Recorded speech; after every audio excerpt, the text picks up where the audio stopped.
Mi hija y mi yerno estaban peleando en el banco para decidir quién controlaría mi fortuna de $8 millones. Yo estaba ahí, sentada en la sala de espera, fingiendo leer una revista mientras escuchaba cada palabra venenosa que salía de sus bocas. Carlos gritaba que él tenía más experiencia con las finanzas, que Martina era demasiado emocional para manejar tanto dinero. Martina le respondía que era mi hija, que tenía más derecho que él. Hablaban de mí como si ya estuviera muerta. Antonio Flores, el gerente del banco, trataba de calmarlos desde detrás de su escritorio de madera oscura. Su voz sonaba incómoda, profesional pero nerviosa. Les explicaba que necesitaban mi firma, mi consentimiento, que yo era la titular de la cuenta. Carlos lo interrumpió con una carcajada amarga. Dijo que yo ya no estaba en condiciones de tomar decisiones importantes, que apenas recordaba dónde había puesto las llaves del coche. El aire acondicionado del banco zumbaba sobre nuestras cabezas, pero yo sentía calor. Un calor que me subía desde el estómago hasta la garganta. Mis manos temblaban ligeramente mientras pasaba las páginas de esa revista que no estaba leyendo. Fotos de cocinas modernas, consejos de jardinería, recetas que nunca haría. Todo parecía tan normal, tan cotidiano, mientras mi mundo se desmoronaba a unos metros de distancia. Martina levantó la voz. Dijo que había cuidado de mí durante años, que había sacrificado su tiempo y su energía para estar conmigo, que merecía esa recompensa. Carlos se rió otra vez, esa risa cruel que ya conocía bien. Le recordó que ella apenas me visitaba, que siempre tenía excusas para no venir a almorzar los domingos, que yo vivía prácticamente sola en esa casa grande. El señor Flores carraspeó. Les dijo que había otras opciones, que podían establecer un fideicomiso, que había maneras legales de proteger el patrimonio familiar. Pero ninguno de los dos lo escuchaba realmente. Solo querían el control total, inmediato. Querían las llaves del reino que yo había construido ladrillo a ladrillo, dólar a dólar, durante 50 años de trabajo. Mi corazón latía tan fuerte que pensé que todos en el banco podrían oírlo. Me quedé inmóvil en esa silla de cuero frío, observando a esas dos personas que decían amarme mientras planeaban mi funeral financiero. Carlos hablaba de inversiones, de fondos de alto rendimiento, de oportunidades que yo no entendería. Martina mencionaba gastos médicos futuros, cuidados especializados, una residencia para personas mayores. Una residencia. Esa palabra me atravesó como un cuchillo. Estaban planeando encerrarme, apartarme, quitarme mi libertad junto con mi dinero. Yo, que había criado a Martina sola después de que su padre nos abandonara. Yo, que trabajé dobles turnos en la fábrica textil para pagarle la universidad privada. Yo, que vendí mi primer coche para comprarle su vestido de novia. El teléfono del escritorio sonó y Antonio atendió con alivio, probablemente agradecido por la interrupción. Carlos y Martina siguieron discutiendo, pero más bajo, en susurros violentos. Ella le reprochaba que fuera tan obvio con sus intenciones. Él le decía que dejara de hacerse la santa, que los dos sabíamos por qué estaban ahí. Me levanté despacio de la silla. Mis rodillas crujieron ligeramente, pero mis piernas me sostuvieron firme. Caminé hacia el escritorio donde los tres me miraron con sorpresa, como si hubieran olvidado que yo estaba ahí. Como si fuera un mueble más en esa oficina con olor a papel nuevo y ambientador de pino. El señor Flores sonrió, esa sonrisa profesional que había perfeccionado durante años de atender clientes. Me preguntó si necesitaba algo, si quería un vaso de agua. Su amabilidad contrastaba brutalmente con la frialdad que acababa de presenciar. Le dije que no, que solo quería hacer una consulta rápida sobre mis cuentas. Que no tardaría mucho. Martina me miró con impaciencia. Me preguntó qué estaba haciendo, por qué había venido al banco sin avisarle. Su voz tenía ese tono condescendiente que había desarrollado en los últimos años, como si fuera mi madre en lugar de mi hija. Carlos se acomodó en su silla, claramente molesto por la interrupción de sus planes. Les dije que solo quería revisar algunos movimientos, que había notado cosas extrañas en mis estados de cuenta. Mentí. No había notado nada porque ellos se habían encargado de que yo no viera esos papeles desde hacía meses. Pero su reacción me lo confirmó todo. La mirada que intercambiaron, rápida pero reveladora. El nerviosismo de Carlos, que se pasó la mano por el cabello. La forma en que Martina apretó los labios. Antonio abrió su computadora y me pidió mi identificación. Mientras buscaba en mi bolso, Escuché a Carlos murmurar algo sobre perder el tiempo, sobre citas que tenían en la tarde. Martina le hizo una seña para que se callara. Pero yo ya había oído suficiente. Cuando finalmente encontré mi cédula, se la entregué al gerente con manos que ya no temblaban. Una calma extraña había comenzado a instalarse en mi pecho. Una frialdad que no había sentido en años. Antonio tecleó algunos números y frunció el ceño ligeramente. Entonces Martina dijo las palabras que cambiarían todo para siempre. Me miró directamente a los ojos y con una sonrisa que pretendía ser cariñosa pero que no llegaba a ocultar su impaciencia me dijo: «Mamá, mejor regresa a casa y descansa. Nosotros nos encargamos de todo. Tú ya no tienes que preocuparte por estas cosas complicadas». Esas palabras resonaron en mi cabeza mientras caminaba hacia la salida del banco. Tú ya no tienes que preocuparte por estas cosas complicadas. Como si los 8 millones de dólares hubieran aparecido por arte de magia en mi cuenta. Como si no recordara cada sacrificio que hice para construir esa fortuna. Regresé a casa en silencio, conduciendo mi viejo Toyota por las calles que conocía de memoria. Las mismas calles por las que corrí durante años para llegar a tiempo al trabajo, después de dejar a Martina en la escuela. Las mismas calles por las que caminé bajo la lluvia cuando no tenía dinero para el autobús. Me senté en mi cocina, en la misma mesa de madera donde Martina había hecho sus tareas durante toda su infancia. Preparé un té de manzanilla y dejé que los recuerdos llegaran como una avalancha. Recordé cuando tenía 30 años y mi esposo Roberto me abandonó por su secretaria, dejándome sola con una niña de 5 años y una hipoteca que parecía imposible de pagar. Martina lloraba todas las noches preguntando por su papá. Yo le mentía, le decía que había viajado por trabajo, que regresaría pronto. Mientras tanto, trabajaba dobles turnos en la fábrica textil durante la semana y limpiaba oficinas los fines de semana. Mis manos se agrietaron por los químicos de limpieza, mis pies se hincharon por estar tantas horas de pie, pero nunca dejé que Martina se diera cuenta de nuestras dificultades. Cuando ella cumplió 15 años, quiso una fiesta grande como sus amigas. Yo no tenía dinero para eso, pero vendí el único anillo de valor que me quedaba, una reliquia de mi abuela. La fiesta fue perfecta. Martina brilló esa noche como una princesa, rodeada de sus amigos, feliz. Eso era lo único que importaba. Los años de universidad fueron los más duros. Martina quería estudiar administración de empresas en una universidad privada y costosa. Yo trabajé 3 empleos para pagarle la matrícula, los libros, la residencia estudiantil. Comía frijoles y arroz todos los días para ahorrar cada centavo posible. Cuando ella me visitaba, cocinaba pollo y fingía que yo ya había comido. Recordé el día de su graduación. Yo estaba en la primera fila, con mi mejor vestido, el único que tenía para ocasiones especiales. Había ahorrado durante meses para comprárselo. Cuando dijeron su nombre y ella subió al escenario, mis ojos se llenaron de lágrimas. Todo había valido la pena. Mi niña había logrado lo que yo nunca pude. Después llegó Carlos. Un hombre guapo, educado, con buenas maneras. Venía de una familia acomodada y al principio me intimidó un poco. Pero parecía amar genuinamente a Martina, y eso era suficiente para mí. Pagué su boda completa, desde el vestido hasta la luna de miel en Europa. Me endeudé por 2 años, pero mi hija tuvo la ceremonia de sus sueños. El negocio familiar comenzó cuando Martina tenía 28 años. Carlos había perdido su trabajo en una empresa constructora y yo decidí ayudarlos. Puse mi casa como garantía para conseguir un préstamo de $50,000. Con ese dinero abrimos una pequeña importadora de textiles. Yo conocía el negocio, tenía contactos, sabía cómo manejar los proveedores. Durante los primeros años trabajamos juntos. Yo manejaba las compras y las relaciones con los clientes, Martina se encargaba de la contabilidad, Carlos de las ventas. La empresa creció rápidamente. En 5 años habíamos multiplicado la inversión inicial por 10.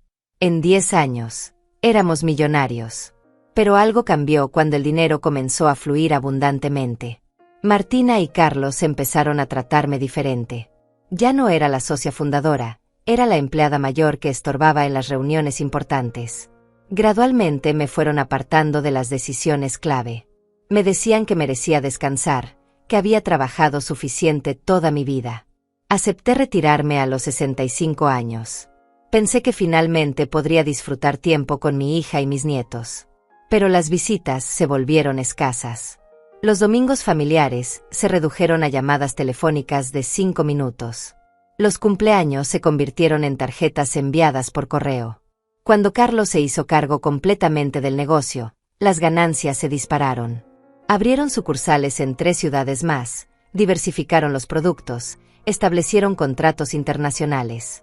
Mi inversión inicial de $50,000 se había convertido en 8 millones. Todo estaba a mi nombre porque yo había sido la que firmó los papeles originales, la que puso la garantía. Al principio me emocioné con el éxito. Pensé que podríamos viajar juntos, que tendríamos más tiempo para estar en familia. Compré una casa más grande, pensando que Martina y los nietos vendrían más seguido. Pero la casa grande solo se llenó de silencio. Los primeros síntomas de que algo andaba mal comenzaron hace 2 años. Martina empezó a preguntar sobre mis documentos, sobre dónde guardaba los papeles importantes. Decía que era por precaución, por si me pasaba algo. Carlos sugirió que sería bueno hacer un testamento más detallado, organizar mejor mis finanzas. Gradualmente comenzaron a llegar menos estados de cuenta bancarios a mi casa. Cuando preguntaba, Martina me decía que ahora todo se manejaba digitalmente, que era más seguro.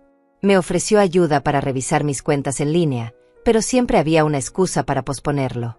Una reunión importante, un viaje de negocios, problemas con los niños. Hace 6 meses noté que Carlos hablaba por teléfono en voz baja cuando yo llegaba a visitarlos. Se callaba abruptamente y cambiaba de tema con una sonrisa forzada. Martina había desarrollado la costumbre de contestar las llamadas en otra habitación. Cuando preguntaba quién había llamado, siempre era alguien sin importancia. La semana pasada, mientras esperaba a Martina en su oficina, escuché parte de una conversación telefónica. Hablaba con alguien sobre acelerar el proceso y aprovechar que todavía está lúcida para que firme. No entendí completamente el contexto, pero algo en su tono me alertó. Anoche no pude dormir. Me levanté varias veces a caminar por la casa, esa casa grande y vacía que compré pensando en reuniones familiares que nunca llegaron. Me detuve frente al espejo del baño y me vi realmente por primera vez en meses. Una mujer de 70 años, con arrugas que contaban historias de trabajo y preocupación, pero con ojos que todavía brillaban con inteligencia. Esta mañana, cuando Martina me llamó para invitarme al banco, su voz sonaba diferente. Demasiado alegre, demasiado casual. Me dijo que era solo para actualizar algunos datos, que Carlos estaría ahí también para ayudar con los trámites. Que no me preocupara por nada. Pero yo ya estaba preocupada. Y después de lo que había escuchado en esa oficina, ya no tenía dudas. Esa noche no logré conciliar el sueño. Las palabras de Martina resonaban en mi cabeza como un eco molesto. Tú ya no tienes que preocuparte por estas cosas complicadas. Me levanté a las 3 de la madrugada y fui a la cocina a prepararme un té. La casa estaba silenciosa. Solo se escuchaba el tic-tac del reloj de pared que había comprado cuando Martina era pequeña. Me senté en la mesa y saqué de un cajón todos los papeles que había logrado reunir en los últimos meses. Estados de cuenta que había conseguido en visitas anteriores al banco, recibos de transferencias, documentos legales del negocio. Los extendí sobre la superficie de madera y comencé a revisar cada cifra con lupa. Había movimientos que no recordaba haber autorizado. Transferencias grandes a cuentas que no conocía. Retiros frecuentes por cantidades considerables. Todo tenía mi firma, pero algunas se veían extrañas, demasiado perfectas, como si hubieran sido practicadas. Mi mano tembló ligeramente al sostener uno de los documentos bajo la luz de la lámpara. Al amanecer llamé al banco. Antonio Flores no estaba disponible, pero hablé con Teresa Silva, otra gerente que conocía desde hacía años. Le pedí que me enviara por correo los estados de cuenta de los últimos 6 meses. Su voz sonó extraña cuando me dijo que esos documentos ya se enviaban regularmente a la dirección que tenían registrada. Le expliqué que no los había recibido. Hubo un silencio incómodo al otro lado de la línea. Teresa me pidió que verificara la dirección. Cuando me la leyó, no era la mía. Era la dirección de la oficina de Carlos y Martina. Me dijo que el cambio se había hecho hace 4 meses, con mi autorización escrita. Yo no recordaba haber firmado nada así. Colgué el teléfono con las manos sudorosas. Mi propia hija había desviado mi correspondencia bancaria sin decirme nada. Había estado manejando mis finanzas a mis espaldas durante meses. La sensación en mi estómago era una mezcla de traición y náusea que no había experimentado desde que Roberto me abandonó. Decidí hacer algo que no había hecho en años: investigar por mi cuenta. Me vestí con mi mejor ropa, tomé mi bolso y conduje hasta el centro de la ciudad. Mi primera parada fue la oficina del contador que había manejado mis impuestos durante la última década, Ignacio Torres. Don Ignacio me recibió con su sonrisa de siempre, pero noté preocupación en sus ojos cuando le expliqué la situación. Revisó sus archivos y me mostró documentos que yo no sabía que existían. Había habido cambios en la estructura fiscal de mis inversiones, modificaciones que según él había autorizado yo misma el año pasado. Me mostró una carta con mi firma donde supuestamente le daba instrucciones para trabajar directamente con Carlos en todos los asuntos relacionados con mis finanzas. La letra era mía, pero no recordaba haber escrito esas palabras. Don Ignacio notó mi confusión y me preguntó si me sentía bien. Le dije que estaba perfectamente lúcida, que solo necesitaba entender qué había pasado con mis documentos. Me ofreció copias de todo y las acepté gratamente. Salí de su oficina con una carpeta llena de papeles que necesitaba estudiar, pero también con la certeza de que mis sospechas tenían fundamento. Mi siguiente parada fue el registro público de la propiedad. Quería verificar el estado de mis bienes inmuebles. La empleada, una mujer joven y eficiente, revisó el sistema con mi número de identificación. Su expresión cambió gradualmente mientras leía la pantalla. Me informó que había habido movimientos recientes en mis propiedades. Algunas habían sido puestas como garantía para préstamos que yo no recordaba haber solicitado.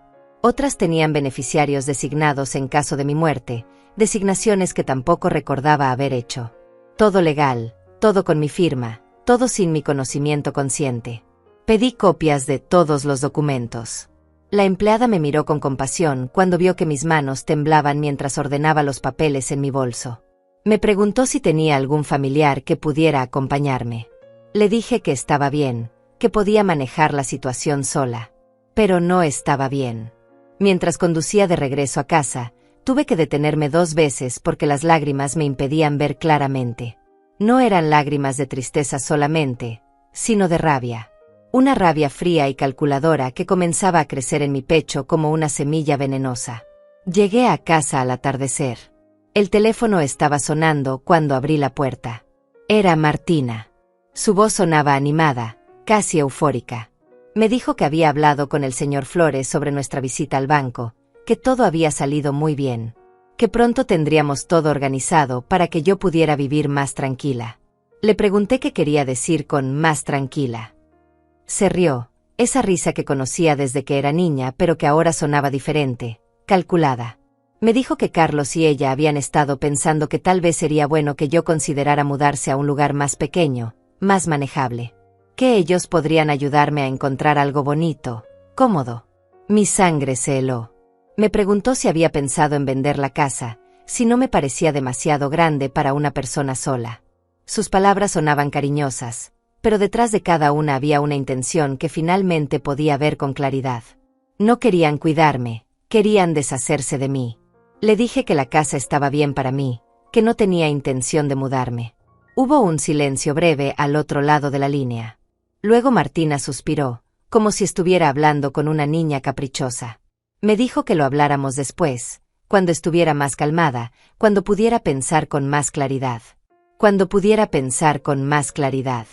Como si estuviera perdiendo la razón. Como si mis 70 años de vida, mis décadas de trabajo y sacrificio, mis millones ganados con esfuerzo, no fueran prueba suficiente de mi capacidad mental. Colgué el teléfono sin despedirme. Me quedé de pie en la cocina, rodeada por el silencio de mi casa vacía, sosteniendo la carpeta con todos los documentos que había recopilado durante el día. La evidencia de una traición sistemática y cuidadosamente planeada. Esa noche preparé mi cena como siempre, pero no tenía apetito. Me senté a la mesa con los papeles extendidos frente a mí y comencé a trazar las conexiones. Cada transferencia, cada cambio de dirección, cada modificación legal seguía un patrón. Me estaban desmantelando financieramente poco a poco, con mi supuesta autorización. El plan era brillante en su simplicidad. Gradualmente me apartarían de mis propias finanzas hasta que dependiera completamente de ellos. Luego me convencerían de mudarme a un lugar más pequeño, vendiendo mi casa. Finalmente, Cuando fuera lo suficientemente vulnerable, tomarían control total de mis 8 millones de dólares. Pero habían cometido un error. Habían asumido que a los 70 años había perdido mi capacidad de observación, mi inteligencia, mi instinto de supervivencia. Habían olvidado que yo había construido esa fortuna desde cero, que había navegado el mundo de los negocios durante décadas, que había criado sola una hija mientras trabajaba 3 empleos. Me levanté de la mesa y guardé todos los documentos en una caja de seguridad que tenía escondida en mi closet. Mañana comenzaría mi propia investigación más profunda. Si querían jugar con mi dinero, tendrían que enfrentarse a la mujer que lo había ganado. Por primera vez en meses, sonreía antes de quedarme dormida. Los siguientes días se convirtieron en una rutina extraña y silenciosa. Por las mañanas, Martina llamaba para preguntarme cómo había dormido, si necesitaba algo del mercado, si quería que pasara a visitarme. Su voz sonaba cariñosa, pero yo ya había aprendido a escuchar las intenciones detrás de las palabras. Cada pregunta era un sondeo, cada oferta de ayuda era una manera de controlar mis movimientos. Le decía que estaba bien, que no necesitaba nada, que tenía planes para el día. Mentía con una facilidad que me sorprendía. Mis planes consistían en sentarme en la sala con una taza de té, observando por la ventana mientras organizaba mis pensamientos. Pero sobre todo, escuchando. Carlos había comenzado a llamar también. Sus conversaciones eran diferentes a las de Martina, más directas, más impacientes. Me preguntaba sobre documentos específicos, sobre dónde guardaba ciertos papeles. Decía que necesitaba revisar algunos contratos del negocio, que había asuntos legales que requerían mi atención inmediata. Cuando le preguntaba qué tipo de asuntos, se volvía vago. Problemas con proveedores, auditorías pendientes, renovaciones de permisos. Todo sonaba importante y urgente, pero nunca lograba obtener detalles específicos. Siempre terminaba diciendo que era mejor que nos reuniéramos para explicármelo todo en persona. El jueves por la tarde, decidí hacer algo que no había hecho en años: visitar inesperadamente la oficina. Me puse mi mejor vestido, el gris con flores pequeñas que había usado en la graduación de Martina, y conduje hasta el edificio donde funcionaba la empresa que yo había ayudado a crear. La recepcionista me reconoció inmediatamente. Paola Chávez había trabajado para nosotros desde los primeros años, cuando la oficina era solo 2 cuartos pequeños y una máquina de café que siempre se descomponía. Me saludó con genuino cariño, pero noté sorpresa en sus ojos cuando le dije que quería ver a Martina. Me dijo que la señora Martina estaba en una reunión muy importante, pero que podía esperarla en la sala de juntas. Me llevó por un pasillo que ya no reconocía completamente. Habían remodelado, agregado oficinas, cambiado los colores. Todo se veía moderno y próspero, muy diferente a la empresa familiar que recordaba. La sala de juntas tenía ventanas grandes que daban al centro de la ciudad. Me senté en una de las sillas de cuero y esperé. Desde ahí podía escuchar voces en la oficina de al lado, la que había sido mi oficina durante tantos años. Era la voz de Martina, pero también había otras voces que no reconocía. Hablaban de números, de proyecciones, de expansión. Pero luego escuché mi nombre y me concentré para entender mejor. Martina explicaba a alguien que pronto tendrían acceso a una inyección significativa de capital. 8 millones de dólares que les permitirían abrir sucursales en otros países. La otra voz, masculina y formal, preguntaba sobre los plazos. Martina respondió que era cuestión de semanas, que los documentos legales ya estaban casi listos. Solo faltaba convencer a la titular de los fondos de que firmara algunos papeles adicionales. Convencer. Esa palabra me atravesó como un cuchillo. No hablaban de pedirme dinero prestado, no mencionaban devolución ni intereses. Hablaban de convencerme de entregar mis 8 millones como si fuera una donación caritativa. La conversación continuó durante varios minutos más.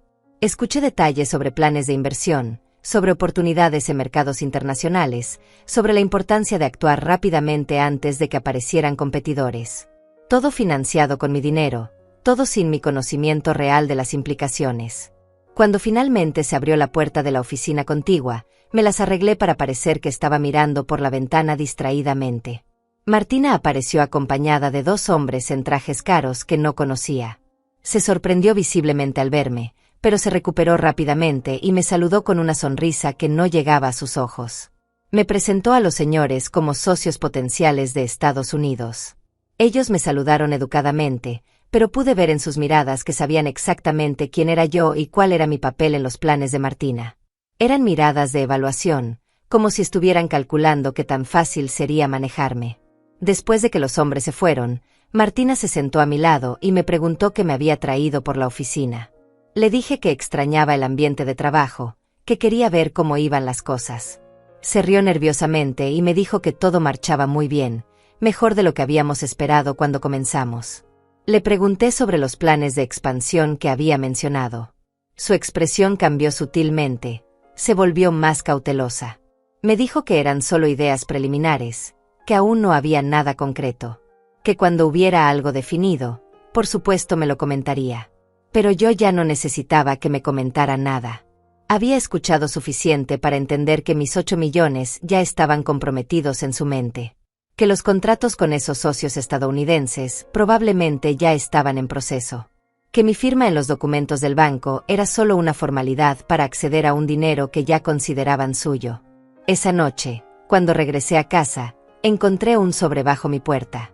Dentro había documentos de una empresa de mudanzas, con una cotización detallada para trasladar todas mis pertenencias a un apartamento más pequeño.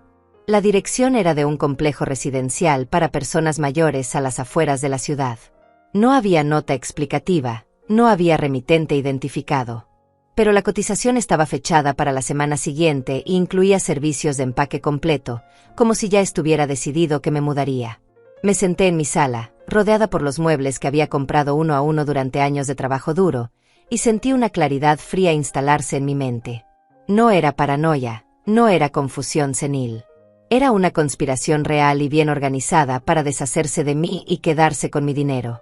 El teléfono sonó cerca de las 9 de la noche. Era Carlos. Su voz sonaba más firme que de costumbre, menos fingidamente amable. Me dijo que necesitaba verme urgentemente, que había surgido una oportunidad de inversión que no podíamos dejar pasar, que requería una decisión rápida. Le pregunté de qué se trataba. Me habló de un contrato con compradores internacionales, de la necesidad de capital inmediato para asegurar el trato. Dijo que si actuábamos rápido, podríamos triplicar la inversión en menos de un año. Pero necesitaba mi autorización para usar mis fondos como garantía. Le dije que necesitaba tiempo para pensarlo, que no me gustaba tomar decisiones importantes por teléfono. Se impacientó visiblemente, aunque trató de disimularlo. Me dijo que el tiempo era crucial, que otros inversionistas estaban interesados en la misma oportunidad. Cuando colgué, supe que habían decidido acelerar sus planes. Tal vez mi visita a la oficina los había puesto nerviosos. Tal vez había notado que ya no era tan fácil de manipular como habían esperado. O tal vez simplemente estaban ansiosos por tener acceso a mis 8 millones de dólares. Esa noche no dormí nada. Me quedé despierta, sentada en la cocina, bebiendo té y mirando las fotos de Martina que tenía en el refrigerador. Su primera comunión, su graduación de secundaria, su boda. En todas sonreía genuinamente, con amor, con gratitud hacia la madre que había sacrificado todo por ella. ¿En qué momento esa niña agradecida se había convertido en una mujer que planeaba robarme todo lo que tenía? ¿En qué momento había decidido que mi vida ya no tenía valor, que mi dinero era más importante que mi bienestar? Al amanecer tomé una decisión. Si querían jugar a ser más astutos que yo, tendrían que enfrentarse a 50 años de experiencia en el mundo real. Había sobrevivido al abandono, a la pobreza, a las dificultades de criar sola a una hija. No iba a dejar que esa misma hija me destruyera en mis últimos años. Era hora de contraatacar. El viernes por la mañana me desperté con una determinación que no había sentido en años. Había pasado 4 días recopilando evidencias. Ahora era momento de actuar. Me vestí con cuidado. Elegí mi traje beige más formal, el que usaba cuando tenía reuniones importantes en los primeros años del negocio. Me peiné hacia atrás y me puse los aretes de perlas que habían sido de mi madre. Mi primera parada fue el despacho de abogados Flores y Asociados. Había trabajado con el licenciado Romario Flores durante la creación de la empresa, y sabía que era un hombre discreto y profesional. Su secretaria me recordaba y me hizo pasar inmediatamente a su oficina. Don Romario se sorprendió de verme después de tantos años, pero su sorpresa se convirtió en preocupación cuando le expliqué la situación. Le mostré todos los documentos que había recopilado, las transferencias no autorizadas, los cambios de dirección postal, las modificaciones en mis propiedades. Estudió cada papel con meticulosidad profesional. Me confirmó lo que ya sospechaba: alguien había estado falsificando mi firma de manera sistemática. Las diferencias eran sutiles, pero un análisis grafológico las revelaría inmediatamente. Me explicó que constituía fraude documental y apropiación indebida, delitos graves que podrían resultar en años de prisión. Le pedí que mantuviera absoluta confidencialidad sobre mi visita. Necesitaba tiempo para organizar mi estrategia antes de tomar acciones legales. Me aseguró que podía contar con su discreción y me dio su tarjeta personal con un número directo. Salí del despacho con una sensación de alivio. No estaba loca, no estaba imaginando cosas. Un profesional del derecho había confirmado que era víctima de un fraude elaborado. Pero también sentía una tristeza profunda. La hija que había criado con tanto amor se había convertido en una criminal. Mi siguiente parada fue el Banco Central de la ciudad, donde tenía otra cuenta que Martina y Carlos desconocían. Era una cuenta vieja, de los primeros años del negocio, que había mantenido activa como fondo de emergencia. Solo tenía $20,000, pero sería suficiente para lo que necesitaba hacer. Hablé con la gerente, una mujer eficiente llamada Lourdes Torres. Le expliqué que quería transferir dinero desde mi cuenta principal en el otro banco. Me ayudó a completar los formularios y me aseguró que la operación sería confidencial. Las transferencias se procesarían al día siguiente. Después conduje hasta el notario público más prestigioso de la ciudad. El licenciado Tales Chávez tenía fama de ser incorruptible y meticuloso. Le expliqué que necesitaba hacer cambios importantes en mi testamento y en la distribución de mis bienes. Quería asegurarme de que todo estuviera legalmente blindado. Don Tales revisó mi testamento actual y frunció el ceño. Me mostró varias cláusulas que no recordaba haber autorizado, beneficiarios adicionales que habían sido agregados recientemente. Una vez más, mi supuesta firma autorizaba cambios que jamás había aprobado conscientemente. Le pedí que preparara un testamento completamente nuevo, revocando todos los anteriores. Esta vez, yo dictaría cada palabra, cada cláusula, cada beneficiario. También quería establecer un fideicomiso que protegiera mis bienes de cualquier manipulación futura. Me dijo que los documentos estarían listos en una semana. Cuando regresé a casa, encontré 3 mensajes en mi contestadora. 2 de Martina y 1 de Carlos. Todos sonaban cada vez más urgentes, más insistentes. Martina decía que necesitaba hablar conmigo sobre asuntos familiares importantes. Carlos mencionaba la oportunidad de inversión que se nos estaba escapando. No devolví ninguna llamada. En lugar de eso, preparé una lista detallada de todas mis cuentas bancarias, propiedades, inversiones y documentos importantes. Cada ítem tenía su ubicación exacta, números de cuenta, contactos relevantes. Era un inventario completo de mis $8 millones. Esa tarde recibí una visita inesperada.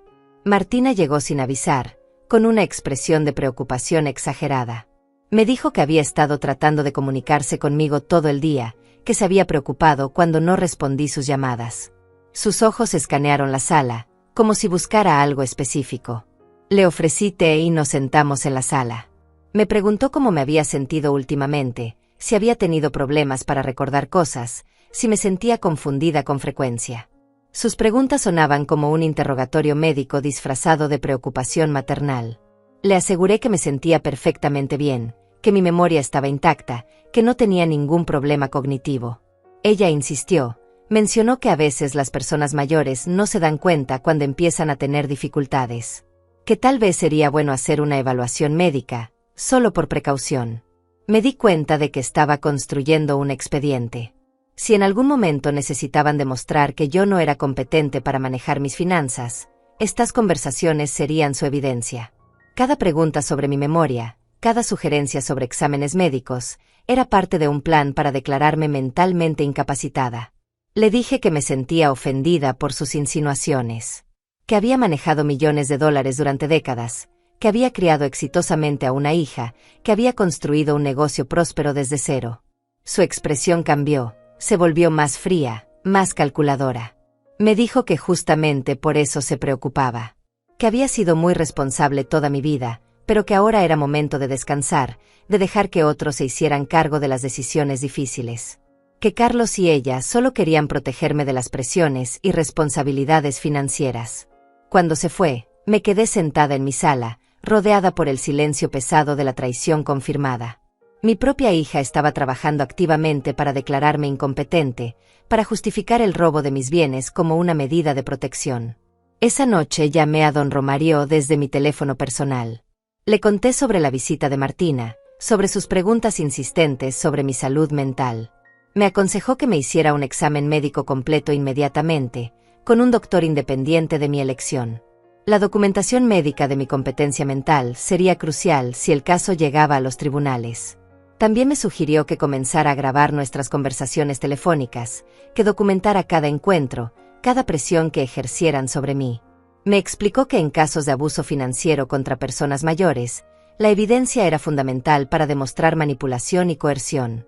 El sábado por la mañana fui al consultorio del doctor Antonio Silva, mi médico de cabecera durante los últimos 15 años.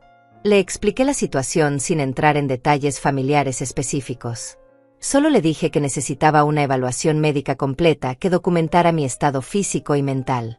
El doctor Silva realizó todos los exámenes posibles. Pruebas de memoria, evaluaciones cognitivas, análisis de sangre, revisión neurológica. Los resultados fueron categóricos. Tenía la salud mental de una mujer de 50 años y la capacidad cognitiva completamente intacta.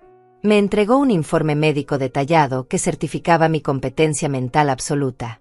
Lo guardé en mi caja de seguridad junto con todos los otros documentos que había estado recopilando. Mi arsenal legal crecía día a día. El domingo Carlos me llamó nuevamente. Esta vez su voz sonaba diferente, más agresiva, menos paciente. Me dijo que la oportunidad de inversión se cerraría el lunes, que necesitábamos actuar inmediatamente, que había preparado todos los documentos, que solo necesitaba mi firma. Le pregunté dónde estaban esos documentos. Me dijo que los llevaría a mi casa esa misma tarde, que podríamos revisarlos juntos. Que había calculado que mis 8 millones podrían convertirse en 24 millones en menos de 2 años. 24 millones. La cifra me pareció ridículamente exagerada, obviamente diseñada para deslumbrarme. Ninguna inversión legítima prometía triplicar el capital en tan poco tiempo sin riesgos enormes. Era el anzuelo final de su trampa. Le dije que estaría esperándolo. Cuando colgué, sonreí por primera vez en días. Habían decidido mostrar sus cartas completamente. Era exactamente lo que necesitaba para completar mi plan. Esa tarde, mientras esperaba la visita de Carlos, organicé todos mis documentos en orden cronológico. Las pruebas del fraude, los informes médicos, los análisis legales, todo estaba listo. También preparé mi grabadora digital, la misma que había usado años atrás para reuniones de negocios importantes. Cuando Carlos tocó el timbre, estaba completamente preparada para la confrontación final. Carlos llegó esa tarde cargando un maletín de cuero negro y una sonrisa que pretendía ser tranquilizadora. Vestía uno de sus trajes caros, el gris oscuro que usaba para reuniones importantes, y traía consigo el aroma de su colonia cara. Se veía confiado, como un hombre que está a punto de cerrar el negocio de su vida. Lo recibí en la sala con mi mejor actuación de abuela confundida, pero bien intencionada. Le ofrecí café y galletas, le pregunté por los niños, hice todos los comentarios que una mujer de 70 años haría en una situación normal. Él respondía con paciencia exagerada, como si estuviera hablando con una persona de capacidades limitadas. Abrió su maletín sobre la mesa de centro y sacó una carpeta gruesa llena de documentos. Me explicó con voz condescendiente que había encontrado la oportunidad perfecta para multiplicar mi dinero.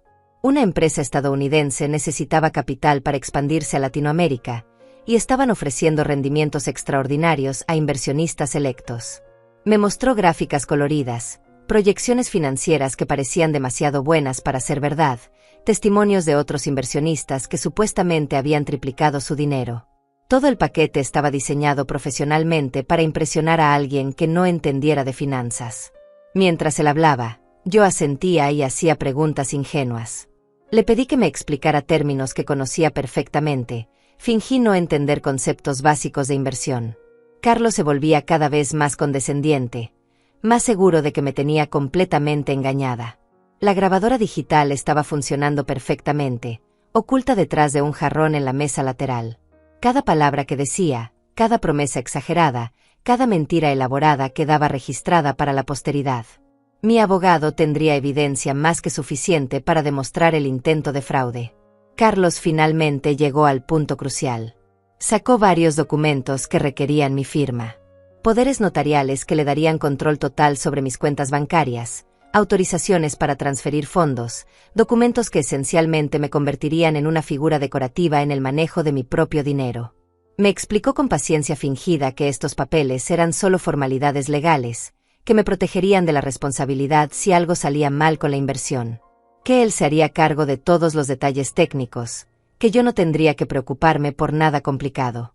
Tomé los documentos y fingí leerlos con dificultad, como si las letras pequeñas me causaran problemas. En realidad, estaba analizando cada cláusula, cada implicación legal. Eran documentos de apropiación total, redactados por abogados competentes pero inescrupulosos.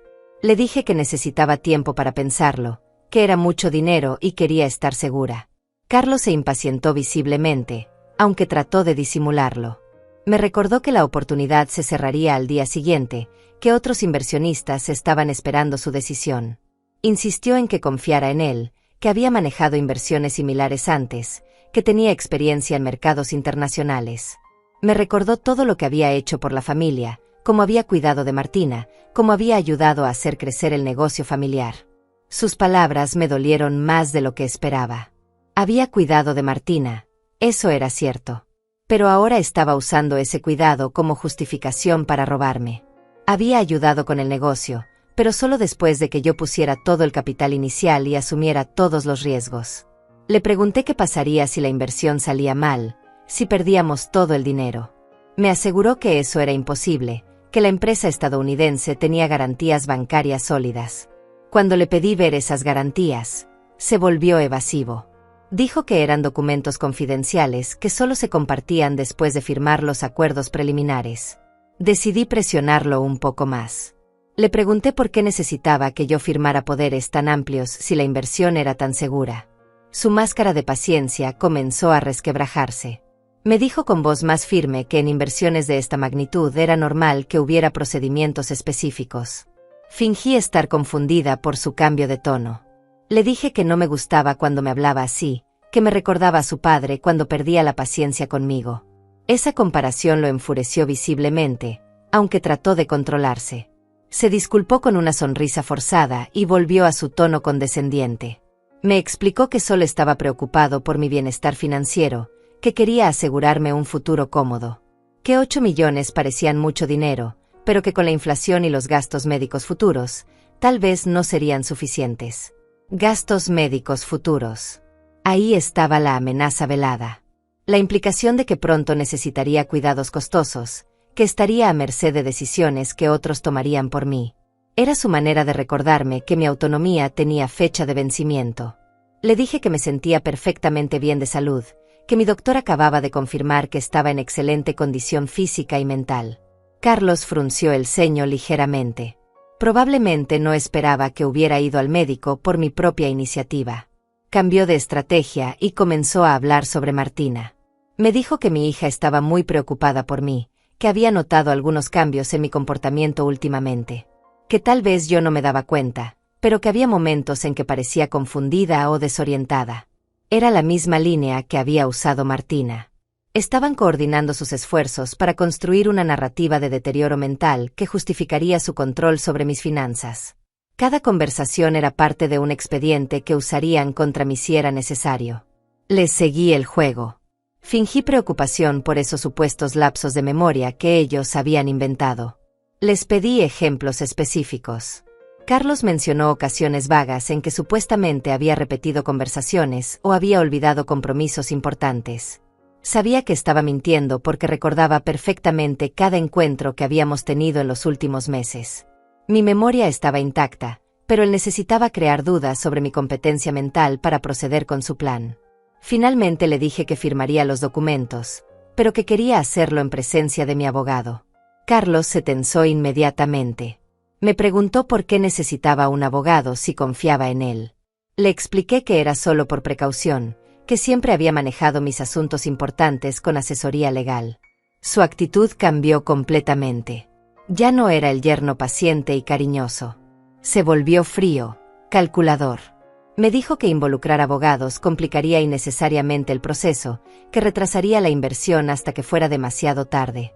Le sostuve la mirada sin parpadear. Por primera vez en meses, no fingí ser la abuela frágil que él esperaba. Le dije con voz firme que mis $8 millones habían sido ganados con trabajo duro y decisiones inteligentes, que no los arriesgaría sin la debida asesoría profesional. Carlos guardó los documentos en su maletín con movimientos bruscos. Su máscara había caído completamente. Me dijo que estaba cometiendo un error, que esta oportunidad no se repetiría. Que Martina y él solo querían ayudarme, pero que si yo prefería ser desconfiada y obstinada, tendría que asumir las consecuencias. Las consecuencias. Otra amenaza apenas disimulada. Me quedé sentada en silencio mientras él se dirigía hacia la puerta. Antes de salir, se volvió y me dijo que hablaría con Martina sobre mi actitud. Que tal vez era hora de considerar seriamente otras opciones para mi cuidado. Cuando se fue, apagué la grabadora digital. Tenía más de 1 hora de conversación registrada, evidencia clara de intento de fraude y manipulación financiera. Carlos había revelado completamente sus intenciones, había mostrado su verdadera personalidad, había hecho amenazas implícitas.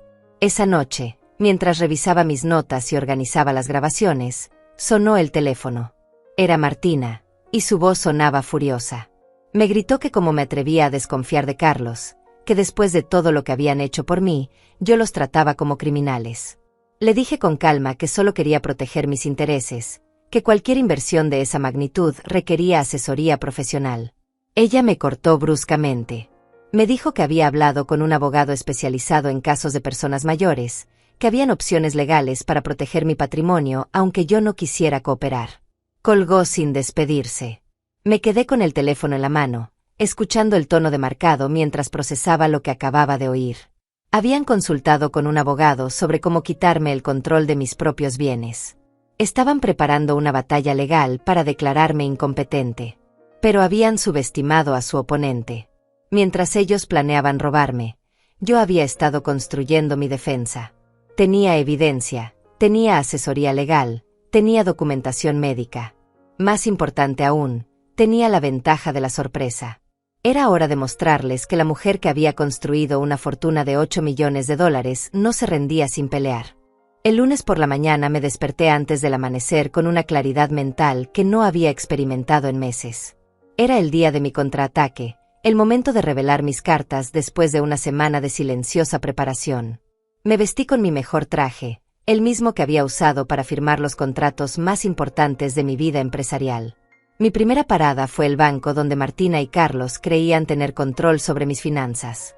Llegué temprano, antes de que abrieran oficialmente, y esperé en mi coche observando el edificio. A las 9 en punto exactas, caminé hacia la entrada con una carpeta llena de documentos bajo el brazo. Antonio Flores me recibió con la misma sonrisa profesional de siempre, pero noté nerviosismo en sus ojos cuando le dije que necesitaba hacer cambios importantes en mis cuentas. Le expliqué que había descubierto irregularidades en mis estados financieros, movimientos no autorizados que constituían fraude bancario. Le mostré el análisis grafológico que había obtenido de mis supuestas firmas. El perito había confirmado categóricamente que al menos 15 firmas en documentos bancarios recientes habían sido falsificadas. Antonio estudió el informe con expresión cada vez más preocupada. Le entregué una carta formal revocando todos los poderes que habían sido otorgados a terceras personas sobre mis cuentas. También presenté una orden de mi abogado requiriendo la congelación inmediata de cualquier transferencia pendiente y la cancelación de todas las autorizaciones de acceso que no hubieran sido firmadas por mí en presencia de un notario. Antonio me informó que había 3 transferencias programadas para esa misma semana por un total de $2 millones. Transferencias que yo jamás había autorizado, destinadas a cuentas empresariales controladas por Carlos. Le ordené cancelarlas inmediatamente y cambiar todas las claves de acceso a mis cuentas. Mientras procesaba mi solicitud, Antonio me preguntó discretamente si quería presentar cargos criminales contra las personas responsables del fraude. Le dije que mi abogado se encargaría de esos procedimientos, pero que primero necesitaba asegurar mis activos. Salí del banco con la satisfacción de haber cerrado herméticamente el acceso a mi dinero. Martina y Carlos descubrirían muy pronto que sus planes de apropiación habían sido frustrados. Pero mi trabajo apenas comenzaba. Mi siguiente destino fue la notaría donde había preparado mi Nuevo Testamento. Don Tales me recibió con los documentos finalizados, un testamento completamente nuevo que revocaba todas las versiones anteriores y eliminaba a Martina como beneficiaria principal de mis bienes. En su lugar, había establecido un fideicomiso que donaría la mayoría de mi fortuna a fundaciones educativas para mujeres de escasos recursos. Martina recibiría solo una cantidad simbólica, suficiente para demostrar que no la había olvidado, pero insuficiente para financiar el estilo de vida lujoso que había planificado con mi dinero. Firmé cada página del Nuevo Testamento en presencia de 3 testigos independientes. Don Tales me aseguró que el documento era legalmente blindado contra cualquier impugnación. También me entregó copias certificadas que deposité inmediatamente en cajas de seguridad en 3 bancos diferentes. A mediodía regresé a casa para esperar. Sabía que no tardarían en descubrir que sus planes habían sido saboteados. El teléfono comenzó a sonar a las 2 de la tarde. Era Carlos, y su voz sonaba desesperada cuando me preguntó qué había pasado con las transferencias bancarias que habían sido canceladas. Le dije con voz tranquila que había descubierto las irregularidades en mis cuentas y había tomado medidas para proteger mis activos. Que había consultado con expertos legales y que todas las transacciones no autorizadas habían sido bloqueadas. Carlos perdió completamente la compostura. Me gritó que estaba arruinando oportunidades millonarias, que había comprometido dinero con inversionistas internacionales basándose en las garantías de mis fondos. Que tendría que explicar a personas muy importantes por qué los acuerdos habían sido cancelados. Le respondí que él tendría que explicar a esas mismas personas por qué había prometido dinero que no le pertenecía, usando documentos falsificados para respaldar sus compromisos. Su silencio al otro lado de la línea fue revelador. Martina llegó a mi casa media hora después, acompañada por Carlos. Ambos se veían furiosos y desesperados. Martina me acusó de haber perdido la razón, de estar destruyendo el futuro financiero de toda la familia. Carlos amenazó con presentar documentos médicos que demostraban mi incapacidad mental para manejar grandes sumas de dinero. Les dije que adelante, que presentaran esos documentos falsos. Que yo tenía evaluaciones médicas recientes de 3 especialistas diferentes, confirmando mi perfecta salud mental. Que también tenía grabaciones de nuestras conversaciones donde admitían haber falsificado mi firma y planeado apropiarse de mis bienes. La expresión de Carlos cambió de furia a pánico cuando mencioné las grabaciones. Martina me preguntó con voz temblorosa qué grabaciones, cuándo las había hecho. Le expliqué que había estado documentando todas nuestras interacciones desde que descubrí el fraude. Saqué la grabadora digital y reproduje fragmentos de mi conversación con Carlos del domingo anterior. Su propia voz llenó la sala, prometiendo rendimientos imposibles, presionándome para firmar poderes amplios, haciendo comentarios condescendientes sobre mi capacidad mental. Carlos se puso pálido mientras escuchaba sus propias palabras. Martina lo miraba con una expresión que mezclaba horror y traición, como si finalmente entendiera la magnitud de lo que habían intentado hacer.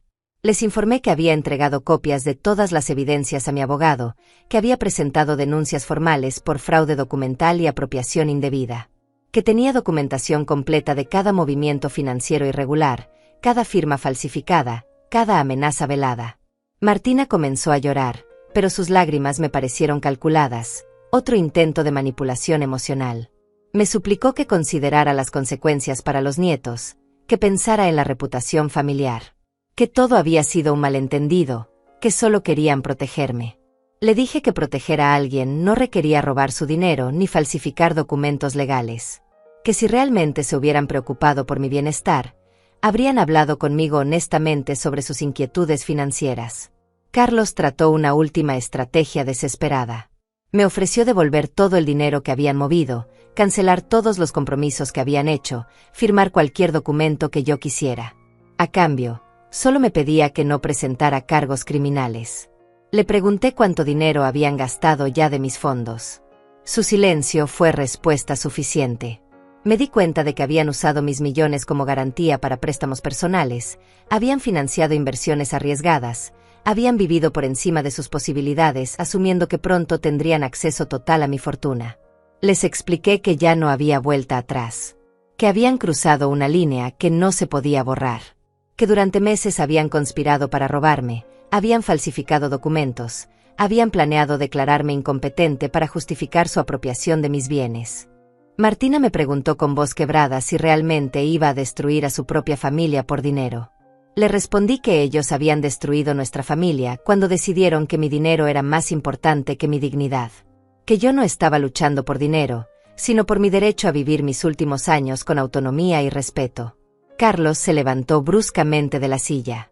Me dijo que esto no había terminado, que tenían abogados también, que pelearían por lo que consideraban legítimamente suyo. Le recordé que mi dinero había sido ganado con mi trabajo, que ellos no tenían derecho legal ni moral sobre mis bienes. Cuando se dirigían hacia la puerta, Martina se volvió para hacer un último intento. Me dijo que todo esto era culpa de mi soledad, que si hubiera aceptado su ayuda desde el principio, nada de esto habría pasado, que aún estaba a tiempo de reconsiderar, de volver a ser la familia unida que habíamos sido. Le dije que una familia unida se construye sobre amor y respeto mutuo, no sobre planes de apropiación financiera. Que la madre que había sacrificado todo por ella se merecía mejor que ser tratada como un obstáculo para sus ambiciones económicas. Después de que se fueron, me quedé sentada en mi sala, rodeada por un silencio que por primera vez en meses no me parecía pesado sino liberador. Había confrontado a mis propios depredadores, había expuesto su plan, había protegido mis activos. El teléfono sonó esa noche. Era el licenciado Romario, mi abogado. Me informó que Carlos había contactado su despacho esa tarde, ofreciendo llegar a un acuerdo extrajudicial. Quería negociar una suma específica a cambio de que yo retirara todas las denuncias. Le dije que no había nada que negociar, que procediera con todas las acciones legales, que presentara todos los cargos criminales correspondientes, que después de 50 años construyendo mi patrimonio honestamente, no iba a permitir que me lo robaran en mis últimos años. Esa noche dormí profundamente por primera vez en semanas. Había tomado control de mi vida nuevamente. Los siguientes días fueron una cascada de consecuencias que observé con una mezcla de satisfacción y tristeza. El martes por la mañana, el licenciado Romario me llamó para informarme que las autoridades habían congelado todas las cuentas bancarias de Carlos y Martina como parte de la investigación por fraude financiero. Sus activos estaban siendo auditados para determinar qué parte provenía de fondos apropiados ilegalmente. Esa misma tarde recibí una llamada desesperada de Martina. Su voz sonaba completamente diferente, quebrada, sin rastro de la arrogancia que había mostrado durante meses. Me suplicó que la ayudara, que no podía acceder a su dinero, que los bancos le habían cancelado sus tarjetas de crédito, que Carlos estaba furioso y la culpaba a ella por haber subestimado mi capacidad de reacción. Le dije con voz calmada que las consecuencias de sus acciones apenas comenzaban, que cuando uno comete fraude contra instituciones financieras, el sistema legal no perdona, que ella había elegido ser una criminal, y ahora tendría que enfrentar las consecuencias como cualquier criminal. Me colgó sin despedirse, pero pude escuchar que estaba llorando. Por un momento sentí el impulso maternal de protegerla, de encontrar una manera de ayudarla. Pero recordé las grabaciones, las firmas falsificadas, los meses de manipulación y engaño. Había criado a esa mujer con amor y sacrificio, pero no podía salvarla de las decisiones que había tomado como adulta. El miércoles, Antonio Flores me visitó en casa para entregarme personalmente un informe detallado de todas las transacciones irregulares que habían descubierto en mis cuentas. El total de dinero que Carlos y Martina habían movido sin mi autorización ascendía a $3.200.000. Habían usado mis fondos para comprar una casa en la playa valorada en $1,500,000, habían invertido en 2 restaurantes que estaban perdiendo dinero, habían prestado $500,000 a amigos que nunca se los devolvieron. También habían gastado cantidades obscenas en viajes, joyas, coches de lujo y tarjetas de crédito sin límite. Pero lo que más me dolió fue descubrir que habían usado mi dinero para pagar abogados especializados en declarar personas mayores como mentalmente incompetentes. Habían invertido $50,000 en construir un caso legal para quitarme mi autonomía financiera. Antonio me explicó que el banco había iniciado su propia investigación interna para determinar cómo habían logrado falsificar tantos documentos sin ser detectados. Habían encontrado evidencia de que alguien dentro de la institución había facilitado el proceso, probablemente a cambio de dinero. Esa tarde recibí una visita inesperada. Era Paola Chávez, la recepcionista de la empresa que yo había ayudado a crear. Venía con lágrimas en los ojos y una carta de renuncia en las manos. Me dijo que no podía seguir trabajando para personas que habían traicionado a la mujer que había hecho posible sus empleos. Me contó que la oficina estaba en caos. Los socios estadounidenses habían cancelado todos los contratos cuando descubrieron que las garantías financieras eran fraudulentas. 3 empleados habían renunciado cuando se enteraron de lo que Carlos y Martina habían intentado hacerme. Los proveedores estaban exigiendo pagos inmediatos porque sus cuentas bancarias estaban congeladas. Paola me confesó que había sabido que algo extraño estaba pasando desde hacía meses. Que había visto documentos con mi firma que parecían diferentes, que había escuchado conversaciones telefónicas donde hablaban de acelerar el proceso con la vieja. Pero había asumido que yo estaba de acuerdo con todo. Le dije que entendía su posición, que no la culpaba por no haber intervenido, que empleados honestos no deberían tener que sospechar de fraude por parte de sus jefes. Le di una carta de recomendación y le aseguré que la ayudaría a encontrar un nuevo empleo. El jueves por la noche, Carlos apareció en mi puerta. Se veía completamente derrotado, con ojeras profundas y ropa arrugada. Ya no era el hombre seguro y arrogante que había intentado estafarme días atrás. Me suplicó que habláramos, que encontráramos una solución que no destruyera completamente sus vidas. Le permití entrar, pero mantuve la grabadora digital encendida. Esta vez no fingí ser la abuela confundida. Lo miré directamente a los ojos mientras él me explicaba que todo había sido idea de Martina, que él solo había seguido sus instrucciones, que nunca había querido lastimarme. Le dije que había escuchado las grabaciones suficientes veces como para saber que él había sido el cerebro de la operación, que había sido su voz la que prometía rendimientos imposibles, su mano la que había falsificado mis firmas, su plan el que involucraba declararme mentalmente incompetente. Carlos cambió de estrategia y trató de apelar a mi lado emocional. Me habló de mis nietos, de cómo esta situación los afectaría. Me dijo que los niños me extrañaban, que preguntaban por qué ya no los visitaba, que no merecían sufrir por los errores de sus padres. Sus palabras me dolieron porque eran ciertas. Amaba a mis nietos y extrañaba nuestros domingos juntos. Pero también sabía que Carlos estaba usando mi amor por ellos como otra forma de manipulación. Que si cedía ahora, estaría enseñándoles que el crimen familiar era perdonable. Le expliqué que mis nietos aprenderían una lección valiosa de esta situación, que las acciones tienen consecuencias, que nadie está por encima de la ley, que el respeto a los mayores no es opcional. Que preferían tener una abuela pobre pero digna que una abuela rica pero humillada. Carlos finalmente se quebró. Me confesó que habían gastado casi todo el dinero que habían tomado de mis cuentas. Que habían asumido compromisos financieros basándose en la certeza de que pronto controlarían mis 8 millones. Que ahora debían dinero a personas peligrosas que no aceptarían excusas.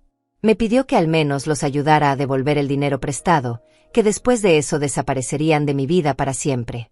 Que no volvería a verlos ni a saber de ellos, pero que no los dejara en manos de acreedores violentos. Le dije que él había puesto a mi hija en esa situación cuando decidió usar mi dinero para financiar sus fantasías empresariales. Que yo no era responsable de rescatarlos de las consecuencias de sus decisiones criminales. Cuando se fue esa noche, lo hizo arrastrando los pies como un hombre derrotado. No sentí lástima por él, pero sí una profunda tristeza por mi hija. Había permitido que su esposo la convirtiera en cómplice de un crimen contra su propia madre. El viernes recibí una llamada del licenciado Romario con noticias que me sorprendieron. Martina había aceptado declararse culpable de todos los cargos a cambio de una sentencia reducida. Había firmado un acuerdo con la fiscalía admitiendo su participación en el fraude y comprometiéndose a colaborar con la investigación contra Carlos. Me explicó que Carlos enfrentaría cargos más severos porque había sido identificado como el líder de la conspiración, que probablemente pasaría varios años en prisión, mientras que Martina podría salir con libertad condicional después de cumplir una condena menor. Esa noche, mientras cenaba sola en mi cocina, reflexioné sobre los eventos de la última semana. Había protegido mi patrimonio, había expuesto a los criminales, había demostrado que una mujer de 70 años no era una víctima fácil. Pero también había perdido a mi familia. El precio de la justicia había sido la soledad. Pero era una soledad digna, una soledad elegida, una soledad que me permitía dormir en paz sabiendo que nadie podría volver a robarme ni manipularme. Por primera vez en meses, no extrañé las visitas dominicales llenas de tensión y falsedad. Mi casa estaba silenciosa, pero era mi casa. Mi dinero estaba seguro, y era mi dinero. Mi vida me pertenecía nuevamente. La batalla había terminado, y yo había ganado. Pero la victoria sabía a lágrimas que ya no podía derramar. 6 meses después, mi vida había encontrado un ritmo nuevo y tranquilo que no conocía desde hacía años. Me mudé a una casa más pequeña en las afueras de la ciudad, no porque me hubieran obligado, sino porque elegí hacerlo. Era una casa con jardín, donde podía cultivar las hierbas para mis tés y tener el espacio que realmente necesitaba. La casa grande había sido vendida por mi propia decisión. Ya no quería vivir en un espacio lleno de recuerdos de una familia que había demostrado ser una ilusión. El dinero de la venta se sumó a mi patrimonio, que ahora estaba protegido por fideicomisos inquebrantables y administrado por profesionales de mi confianza. Cada mañana me levantaba temprano y preparaba mi desayuno en la cocina pequeña pero luminosa. Había recuperado mis rutinas simples: leer el periódico con mi café, regar las plantas del jardín, caminar por el barrio donde los vecinos me saludaban con respeto genuino. Los procesos legales habían concluido como el licenciado Romario había predicho. Carlos fue sentenciado a 5 años de prisión por fraude agravado y falsificación de documentos. Martina recibió 2 años de libertad condicional y la obligación de asistir a terapia psicológica para entender las implicaciones de sus acciones. Durante el juicio, tuve que testificar sobre los meses de manipulación y engaño que había sufrido. Fue doloroso revivir cada conversación, cada mentira, cada momento en que había dudado de mi propia percepción de la realidad. Pero también fue liberador poder contar mi historia completa ante un tribunal que validó mi experiencia.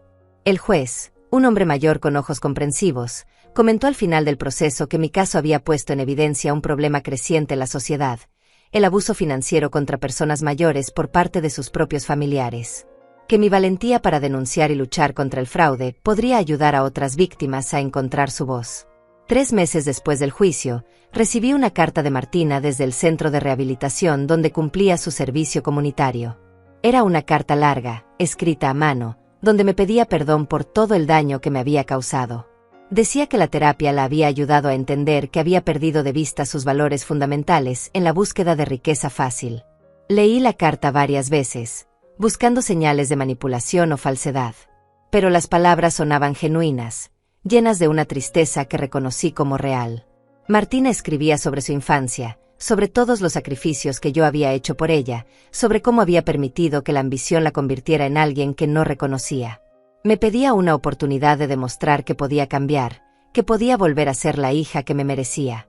Pero también entendía si yo no podía perdonarla, si el daño había sido demasiado profundo para repararlo. Guardé la carta en un cajón de mi escritorio sin responderla inmediatamente. Necesitaba tiempo para procesar mis sentimientos, para decidir si había espacio en mi nueva vida para una relación reconstruida con mi hija. Mientras tanto, había comenzado a encontrar propósito en actividades que me llenaban de satisfacción real. Me uní a un grupo de mujeres mayores que se reunían semanalmente para compartir experiencias y apoyarse mutuamente. Algunas habían pasado por situaciones similares a la mía, otras enfrentaban diferentes desafíos del envejecimiento. También comencé a hacer trabajo voluntario en un centro de asesoría legal para personas de escasos recursos. Mi experiencia en el mundo de los negocios y mi reciente batalla legal me habían dado conocimientos que podía compartir con otras mujeres que enfrentaban abusos financieros. Una tarde, mientras ayudaba a una señora de 80 años a entender que su hijo estaba robando su pensión, me di cuenta de cuánto había crecido durante mi propia crisis. Ya no era solo una víctima que había logrado defenderse, sino alguien que podía ayudar a otros a protegerse. El trabajo en el centro me presentó a Teresa Flores, una abogada joven especializada en derechos de personas mayores. Se convirtió en mi amiga y eventualmente en la administradora legal de mi fideicomiso caritativo. Juntas diseñamos un programa para educar a mujeres mayores sobre protección financiera. Decidí donar $2 millones para crear una fundación que ofreciera asesoría legal gratuita a víctimas de abuso financiero familiar. La fundación llevaría el nombre de mi madre, quien había muerto sin poder disfrutar la prosperidad que yo había logrado construir. Los fines de semana me dedicaba a mi jardín. Planté tomates, hierbas aromáticas, flores de diferentes colores. Trabajar con la tierra me daba una sensación de paz que no había experimentado en décadas. Cada planta que crecía era una pequeña victoria, una prueba de que la vida podía florecer incluso después de las tormentas más severas. Un sábado por la tarde, mientras regaba mis rosas, vi un coche conocido detenerse frente a mi casa. Era Martina, pero venía sola. Se veía diferente, más delgada, con menos maquillaje, vestida con ropa simple. Se quedó parada junto a la puerta del jardín, como si no se atreviera a entrar sin permiso. Dejé la manguera y caminé hacia ella lentamente. Sus ojos estaban rojos. Había estado llorando. Me preguntó si podía hablar conmigo, solo unos minutos. Le dije que podía pasar, pero que mantuviera cierta distancia emocional. Se sentó en una silla del jardín y me habló durante una hora. Me contó sobre su proceso de rehabilitación, sobre cómo había tenido que enfrentar la realidad de lo que había hecho. Que había perdido la custodia temporal de sus hijos, que Carlos había pedido el divorcio desde la cárcel, que había tenido que mudarse a un apartamento pequeño y conseguir un trabajo como empleada administrativa. Me dijo que entendía si nunca podía perdonarla completamente, pero que quería que supiera que había aprendido de sus errores. Que todos los días pensaba en el daño que me había causado, en los años de amor y sacrificio que había traicionado por dinero. Le pregunté qué esperaba de mí, qué quería lograr con esa visita. Me respondió que solo quería que supiera que se arrepentía genuinamente, que había recuperado su capacidad de sentir vergüenza por sus acciones. Que no esperaba dinero, ni perdón inmediato, ni una reconciliación fácil. Le dije que apreciaba su honestidad, pero que necesitaba más tiempo para procesar todo lo que había pasado. Que tal vez en el futuro podríamos reconstruir algún tipo de relación, pero que sería diferente a todo lo que habíamos tenido antes. Martina asintió y se levantó para irse. Antes de llegar a la puerta del jardín, se volvió y me dijo algo que me sorprendió. Gracias por no permitir que me saliera con la mía. Necesitaba aprender esta lección, aunque haya sido de la manera más dolorosa. Después de que se fue, me quedé sentada en mi jardín hasta que oscureció. Pensé en la niña de 5 años que lloraba por su padre ausente, en la estudiante universitaria que brillaba en su graduación, en la mujer ambiciosa que había perdido el rumbo moral, en la criminal arrepentida que acababa de visitarme. Todas eran la misma persona, mi hija, pero también eran versiones diferentes de alguien que había elegido su propio camino. Yo había hecho lo correcto al detener su crimen, pero también entendía que el perdón era un proceso que tomaría tiempo. Esa noche, antes de acostarme, escribí en mi diario una reflexión que me había estado rondando durante meses. Aprendí que amar a alguien no significa permitir que te lastimen. Que protegerse a uno mismo no es egoísmo, sino supervivencia. Que a los 70 años aún tenía la fuerza para luchar por mi dignidad. Cerré el diario y miré por la ventana hacia mi jardín donde las plantas crecían en silencio bajo la luz de la luna. Había perdido una familia, pero había recuperado mi autonomía. Había ganado respeto por mí misma y había encontrado una nueva manera de contribuir al mundo. Por primera vez en décadas, no me sentía definida por mi papel como madre o abuela. Era simplemente Olga Ortega, una mujer de 70 años que había construido una fortuna, había sobrevivido a una traición familiar, y había elegido usar su experiencia para ayudar a otros. Mi historia no había terminado con la victoria legal. Había comenzado una nueva con la libertad de vivir mis últimos años en mis propios términos, sin miedo, sin manipulación, sin excusas. Cerré la puerta de mi casa pequeña pero propia, preparé mi té de manzanilla como todas las noches, y sonreí pensando en todo lo que aún me quedaba por vivir. Esta era mi verdadera herencia, la dignidad reconquistada.